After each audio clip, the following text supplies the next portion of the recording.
அனிமேனா என்ன அப்படின்னு யாருக்கிட்டனா போய் கேட்டிங்கன்னா ஒரு சில பேர் இது ஒரு பொம்மை படம் அப்படின்னு சொல்லுவாங்க. இன்னொரு சில பேர் இது ஒரு கார்ட்டூன் அப்படின்னு சொல்லுவாங்க. ஆனால் என்ன கேட்டிங்கன்னா அனிமே அப்படின்னா என்னென்னா இது ஒரு எமோஷன்ஸ். எமோஷன் அப்படின்னா என்ன அப்படின்னா எல்லாருக்கும் சந்தோஷம் மட்டும் கொடுக்கறதும் கிடையாது. அனிமே ஒருத்தரை சந்தோஷம் கொடுக்கறது மட்டும் இல்லாமல் அழவும் வைக்கும், யோசிக்கவும் வைக்கும். அப்படி யோசிக்க வைக்கிற ஒரு அனிமையை பற்றி தான் நம்ம இன்னைக்கு பார்க்க போகிறோம். அது எந்த அனிமேனா மான்ஸ்டர் அப்படின்ற ஒரு அனிமே. இப்போ 2024-2025 இதில் பார்த்த வரைக்கும் உங்களை ரொம்ப ரொம்ப அதிகமாக யோசிக்க வச்ச அனிமே அப்படின்னு சொன்னால் நிறைய பேர் என்ன சொல்லுவாங்கன்னா ஷின்ஜெகி நோ கியோஜின், அதாவது அட்டாக் ஆன் டைட்டன்ஸ் அப்படின்னு தான் சொல்லுவாங்க. ஆனால் அதுக்கும் முன்னாடி ஒருத்தரை ரொம்ப அதிகமாக யோசிக்க வச்ச ஒரு அனிமே அப்படின்னு பார்த்தீங்கன்னா அது த மான்ஸ்டர் அப்படின்ற ஒரு அனிமே. இந்த மான்ஸ்டர் அப்படின்ற ஒரு அனிமே ஃபஸ்ட்டு உலகத்தை கொண்டு வந்தது யார் அப்படின்னு பார்த்தீங்கன்னா நவோகி உராஷாவா அப்படின்ற ஒருத்தர். இதை வந்து மேட் ஹவுஸ் அப்படின்றவங்க அடாப்ட் பண்ணி கிட்டத்தட்ட ஒரு 70க்கும் மேற்பட்ட எபிசோடாக அனிமேவாக கன்வெர்ட் பண்ணுறாங்க 2004. ஆனால் இந்த அனிமே வந்து ஏன் ரொம்ப ரொம்ப யூனிக், ஏன் இதை எல்லாரும் பார்க்கணும் அப்படின்னா இந்த அனிமே அப்படிங்கிறது உங்களை யோசிக்கிறது மட்டும் இல்லாமல் இந்த உலகத்தோட டார்க் ரியாலிட்டியை காமிக்கும். அதுதான் இந்த மான்ஸ்டர் அப்படின்ற ஒரு அனிமே. சரி வாங்க இந்த அனிமேயோடைய பிரமைஸ்குள்ளே போவோம்.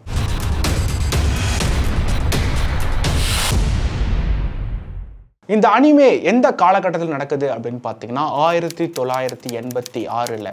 இந்த East Germany and West Germany wall உடைஞ்ச காலம் இருக்குது பார்த்தீங்களா, பெர்லின் வால் உடைஞ்ச காலம் அப்படின்னு சொல்லுவாங்க அந்த டைமில். அப்போ என்ன நடக்குது அப்படின்னு பார்த்தீங்கன்னா கென்சோ டென்மா அப்படின்ற ஒரு நியூரோ சர்ஜன், ரொம்ப ஃபேமஸான நியூரோ சர்ஜன், அவரோட வாழ்க்கையில் மிகப்பெரிய ஹையான ஒரு பொசிஷனில் இருக்காரு. அவருக்கு வந்து அந்த ஹாஸ்பிட்டலில் ஒர்க் பண்ண டைரக்டரோட பொண்ணோட என்கேஜ்மெண்ட் நடந்திருக்கு. அந்த சர்ஜிக்கல் டிபார்ட்மெண்ட்டுக்கே இவர் தான் ஹெட் ஆக போகிற ஒரு நிலைமை. ஏன் அப்படின்னா இவர் ரொம்ப ரொம்ப ஃபேமஸான ஒரு நியூரோ சர்ஜன். எந்த ஒரு கேஸை சர்ஜரிக்கு எடுத்துகிட்டு போனாலும் இவர் 100% சக்ஸஸ்ஃபுல் ரேட்டாக கொடுக்குறாரு. இதனால உச்சத்தில் இருக்காரு. ஆனால் இவர் பண்ணுற ஒரு சின்ன ஒரு டிசிஷன் அவரோட வாழ்க்கையே மாற்றுது அப்படின்றது தான் இந்த கதை. டாக்டர் டென்மா ஒரு நாள் ஹாஸ்பிட்டலுக்குள்ள வராரு. அவருக்கு ஒரு கன்ஸ்ட்ரக்ஷன் ஒர்க்கர் ஒருத்தர் கீழே விழுந்து தலையில் அடிபட்டிருக்கு, அவருக்கு ஆப்ரேஷன் பண்ணுங்க அப்படின்னு சொல்லிட்டு கேஸ் அசைன் பண்றாங்க. ஆனா டென்மா என்ன பண்றாரு அப்படின்னு பாத்தீங்கன்னா எல்லாத்துக்கும் ரெடி ஆகி உள்ள ஆப்ரேஷன் தியேட்டர்ல போகும்போது அவருக்கு ஒரு கால் வருது. என்னன்னா ஒரு ஃபேமஸ் ஒபேரா சிங்கர் வந்து ஒருத்தர் வந்து தலையில் அடிபட்டு வந்திருக்காரு, அவருக்கு நீங்க சர்ஜரி பண்ணணும் அப்படின்னு சொல்றாங்க. இது சொல்றவர் யாரு அப்படின்னு பாத்தீங்கன்னா அந்த ஹாஸ்பிட்டலோட டைரக்டர் பிளஸ் அவங்க ஃபியான்சியோடைய அப்பா. உடனே இவர் என்ன பண்ணுறாரு அப்படின்னு பார்த்தீங்கன்னா சரின்னு சொல்லிட்டு அந்த ஒப்பேரா சிங்கரோடைய கேஸ் அட்டன் பண்ணுறாரு, ஒப்பேரா சிங்கரை காப்பாற்றிடுறாரு. ஆனால் என்ன நடக்குது அப்படின்னு பார்த்தீங்கன்னா அந்த ஒர்க்கர் இறந்து போயிடுறாரு. இதனால வந்து டென்மாக்குள்ள ஒரு கேள்வி ஒன்று உருவாகுது, நம்ம பண்ணது கரெக்டு தானா, அவர் தானே முன்னாடி வந்தாரு, அவருக்கு நம்ம பண்ணிருந்தா அவரை நம்ம காப்பாற்றிருக்கலாமே அப்படின்னு. இதை போயிட்டு டென்மா போயிட்டு அவங்க கேட்குறாரு. அவங்க எல்லாருமே நீ ஹாஸ்பிட்டலில் பெருசாக வளரணும்னா இந்த மாதிரி பொலிட்டிக்கல் ஃபேவர்லாம் பண்ணி தான் ஆகணும் அப்படின்னு சொல்கிறாங்க. டாக்டர்ஸுக்குன்னு ஒரு தனி மனசாட்சின்னு ஒன்று இருக்கும் பார்த்தீங்களா, அது வந்து வெளியில வருது. டென்மா வந்து இத பத்தி யோசிச்சுக்கிட்டே இருக்காரு. உடனே ஒரு கொஞ்ச நாட்கள் கழித்து ஒரு அபார்ட்மெண்ட்ல ஒரு கொள்ளை நடக்குது. அந்த அபார்ட்மெண்ட்ல கொள்ளை நடக்கும்போது ஒரு சில பேரை ஷூட் பண்ணிட்டு கொள்ளைக்காரன் இறந்து போயிடுறான். அப்போ ஒரு சின்ன வயசு ஒரு 10 வயசு பையனை வந்து துப்பாக்கியில ஷூட் பண்ணிடுறாங்க. ஒரு புல்லட் வந்து தலையில மாட்டிக்குது. இவன் ஹாஸ்பிட்டல் கூட்டிட்டு வராங்க. டென்மா வந்து ஆபரேஷன் தியேட்டருக்குள்ள கொண்டு போறாங்க.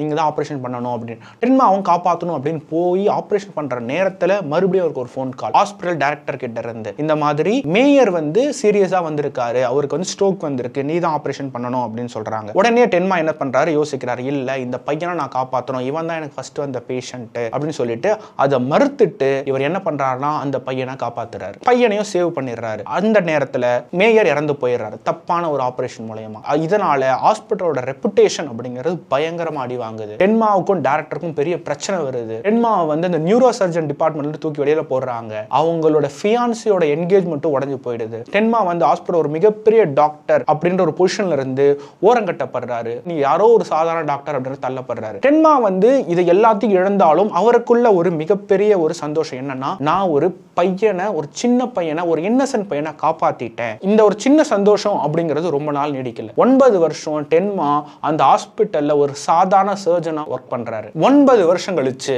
ஒரு சின்ன ஒரு ஈவெண்ட் ஒன்று நடக்குது அந்த அனிமேல. என்ன அப்படின்னு பாத்தீங்கன்னா ஒரு பெட்டி கிரிமினல் ஒரு சாதாரண கிரிமினல் ஒருத்தன் துரத்திட்டு போறான். துரத்திட்டு போகும்போது அந்த கிரிமினல் வந்து கார் மோதி இறந்து போயிடுறான். அவனுக்கு தலையில அடிபட்டுறது. உடனே டென்மா என்ன பண்றாருன்னா அந்த பேஷண்ட்டை போய் பார்க்கறாரு. பார்த்துட்ட உடனே ஆபரேஷன் பண்ணி காப்பாத்திடுறாரு. ஆனா டென்மா கிட்ட என்ன சொல்றான்னா, என்ன வந்து ஒரு மான்ஸ்டர் துரத்திக்கிட்டு இருக்கு, என்ன வந்து காப்பாத்துங்க அப்படின்னு டென்மா கிட்ட இவன் கேட்கறான். உடனே டென்மா என்ன சொல்றாரு, இவன் ஏதோ ஹலூசினேஷன்ல இருக்க, அப்படிலாம் ஒண்ணுமே கிடையாது அப்படின்னு சொல்லி சமாதானம் பண்ணி வைக்கிறார். திடீர்னு ஒரு நாள் என்ன நடக்குதுன்னு பாத்தீங்கன்னா அந்த பேஷண்ட் காணாம போயிடுறான். டென்மா என்ன பண்றாரு, இவனை பின்தொடர்ந்து போறாரு. பெரிய கன்ஸ்ட்ரக்ஷன் பில்டிங்ல இந்த பேஷண்ட் போய் நின்னுகிட்டு இருக்கான். அவனுக்கு முன்னாடி ஒருத்தன் என்ன பண்றான் அப்படின்னு பாத்தீங்கன்னா கன்னை வச்சுக்கிட்டு அவனை த்ரெட்டன் பண்றான், நான் அவனை ஷூட் பண்ண போறேன் அப்படின்னு. இந்த பேஷண்ட் என்ன பண்றான், கால்ல வந்து கெஞ்சறான், என்ன விட்டுடு அப்படின்னு. இருந்தாலும் அவனை ஷூட் பண்ணிடுறான். ஷூட் பண்ண உடனே ஒரு மின்னல் ஒன்று அடிக்குது.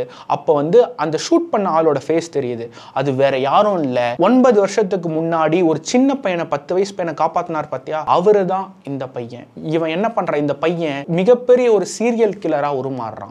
தென்மா என்ன நடக்குதுன்னா, நம்ம வந்து இவனை காப்பாத்துறதுக்காக தான் மிகப்பெரிய பொசிஷன், என்னோட கல்யாண வாழ்க்கை, என்னோட சந்தோஷம் எல்லாத்தையும் இழந்தோம். ஆனா நான் அன்னைக்கு பண்ண ஒரு சின்ன ஒரு டிசிஷன் இன்னைக்கு ஒரு மிகப்பெரிய ஆபத்தா நிக்குது. இவன் மிகப்பெரிய சீரியல் கில்லரா மாறிக்கிட்டு வரான், ஒரு மான்ஸ்டரா மாறிக்கிட்டு வரான்.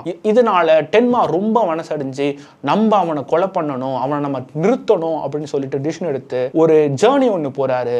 அதுதான் இந்த மான்ஸ்டர் அப்படின்ற கதையோடைய சினாப்சிஸ். ஃபர்ஸ்ட் விஷயம், ஏன் இந்த மான்ஸ்டர் அப்படின்ற அனிமேஷன் வந்து பியாண்ட் த டைம் அப்படின்னு சொல்லுவாங்கன்னா, இந்த கதையை ஒரு 30 வருஷத்துக்கு முன்னாடி நீங்க பார்த்தாலும் உங்களால ரிலேட் பண்ண முடியும், ஒரு 50 வருஷத்துக்கு அப்புறம் பார்த்தாலும் இந்த கதையை உங்களால ரிலேட் பண்ண முடியும். அதாவது இந்த கதை அப்படிங்கிறது மனிதனுக்குள்ள இருக்கிற ஒரு மான்ஸ்டரை பத்தினதான் ஒரு கதை. இந்த கதையோட ஆன்டாகனிஸ்ட் மான்ஸ்டர்னு சொன்ன பாத்தீங்களா, அவனோட பேரு யோஹான். யோஹான் அப்படின்ற ஒருத்தன் யாருன்னு பாத்தீங்கன்னா நிஹிலிஸ்ட்.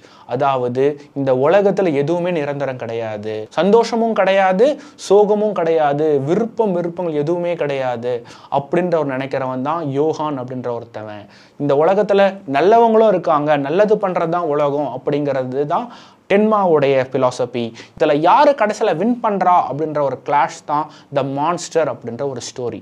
இந்த ஸ்டோரி அப்படிங்கிறது எந்த அளவுக்கு உங்களை யோசிக்க வைக்கும் அப்படின்னு பாத்தீங்கன்னா, எக்ஸாம்பிள் சொல்றேனே. சோ யோஹான் அப்படின்ற ஒருத்தவன் யாரு அப்படின்னு பாத்தீங்கன்னா ஒரு மான்ஸ்டர். அவன் பேசுறது, பழகிறது, சிரிக்கிறது, கேர் பண்றது எல்லாமே மத்தவங்க கிட்ட இருந்து ஏதோ ஒன்று எதிர்பார்த்துதான் அப்படின்ற ஒரு கதைக்களம் தான் இதுல இருக்கும்.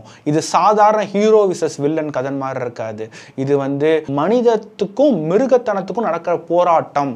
ஆனா இங்க மிருகம் அப்படிங்கிறது மனிதருக்குள்ள இருக்கிற மிருகம் அப்படின்றதுதான் இந்த கதை காமிக்குது. அடுத்தது வேற என்ன இந்த கதை வந்து சொல்லுது அப்படின்னு பாத்தீங்கன்னா, எத்திக்ஸ் அப்படின்ற ஒரு கான்செப்ட், அறம் அப்படின்னு சொல்லுவாங்க. இதுல என்ன விஷயம்னா, உங்களுக்குள்ள ஒரு பெரிய பிரச்சனை வருது, அதை நீங்க எப்படி டிசிஷன் மேக்கிங் பண்ண போறீங்க அப்படின்றத பத்தியும் இந்த அனிமே அப்படின்ற ஒரு விஷயம் காமிக்கும். அடுத்தது இந்த அனிமேயோட வடிவமைப்பு எப்படி இருக்கும் அப்படின்னு பாத்தீங்கன்னா, இப்ப நீங்க நிறைய அனிமே பார்த்திருக்கலாம், நருட்டோ பார்த்திருக்கலாம், ஒன் பீஸ் பார்த்திருக்கலாம், டீமன் ஸ்லேயர்ஸ் பார்த்திருக்கலாம், ஹண்டர் பார்த்திருக்கலாம், நிறைய அனிமே பார்த்திருக்கலாம். ஆனா இந்த அனிமே எப்படி இருக்கும்னா, ஒரு 90s செட்டப்ல ஒரு வெஸ்டர்ன் யூரோப்பியன் பீரியட்ல நடந்த மாதிரி ஒரு அனிமே செட்டப் இருக்கும். பெருசா மியூசிக் இருக்காது, ஆனா மியூசிக் வந்துச்சுன்னா அது வந்து உங்களை அப்படியே ஆக்குபைடா வச்சிருக்கும். இந்த அனிமே அப்படின்றது மெதுவா போனாலும் அந்த கதைக்குள்ள நீங்க போக போக போக போக போக எந்திரிச்சு கூட போக விடாது இந்த அனிமே. இந்த அனிமேயோடைய மிகப்பெரிய பாசிட்டிவ் அப்படின்னு பார்க்கும்போது எல்லாரும் இந்த அனிமேவை அவங்களுக்குள்ள ஈக்குவேட் பண்ணி பார்த்துக்கலாம்.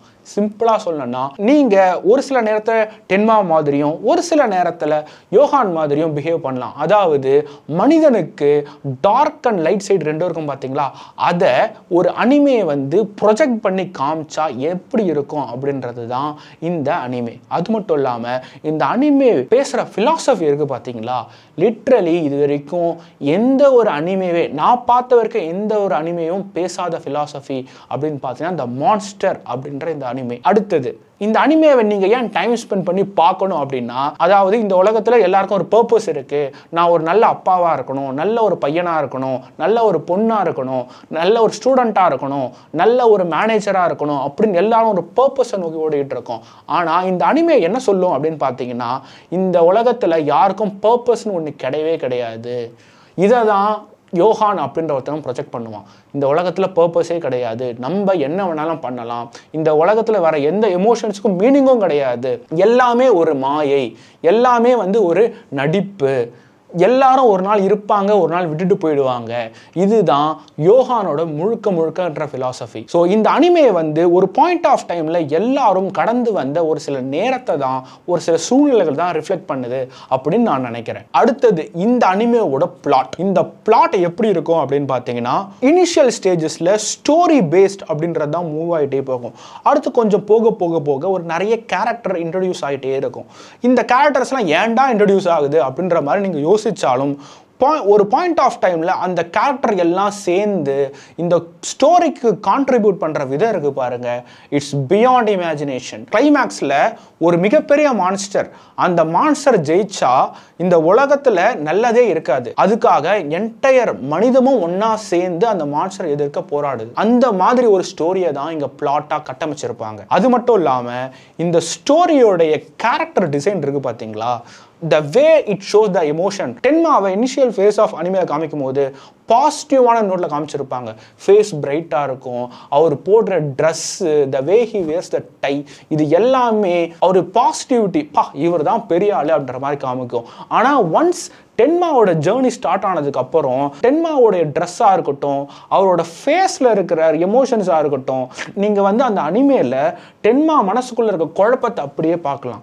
ஆனால் யோகான் அப்படின்ற ஒரு கேரக்டர் போய் பார்த்தீங்கன்னு வச்சுக்கோங்களேன், இனிஷியலாக சின்ன குழந்தையா இருக்கும் போது சின்னதாக ஒரு எமோஷன் காமிச்சிருப்பாங்க. போக போக போக போக போக யோகானோட கேரக்டர் வந்து பார்த்தீங்கன்னா பிளாங்காக இருக்கும். அதாவது இவன் என்னடா நினைக்கிறான், இவன் என்ன பண்ணுறான் அப்படின்ற எதுவுமே உங்களுக்கு தெரியாது.